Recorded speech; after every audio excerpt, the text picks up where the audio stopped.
It's Patrick at Pals, and we're here today with Hadley and his 1985 Ford Thunderbird Turbo Coupe, and Jim Preston. Jim, explain what you did to this air compressor and air conditioning system. Well, what we have is a turbo coupe, which has some unique parts on it.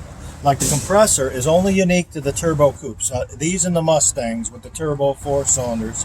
So that was a bear to find. So usually if this was a 302, it would have a rotary compressor mounted up over here, right? Or one on the 4-cylinder down here, just a lot larger. It would be a rotary, right? I think they changed it a small vane type because of to make room for the turbocharger.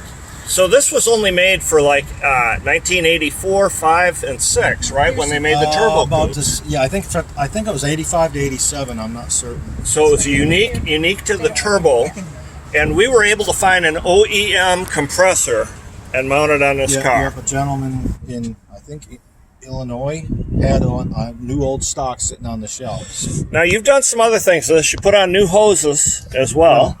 Well, the way this is, to get the actual original OEM part isn't quite right.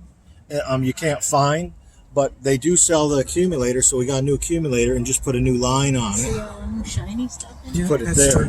And what about the condenser up front? And the new condenser that came for it, instead of being a serpentine type, it's a what they call a multi-flow, which instead of just having a large tube where the refrigerant goes through it in long paths, this gets through much smaller passages, just like microscopic, and holds the refrigerant in the condenser longer, makes it cool it quicker and more efficient.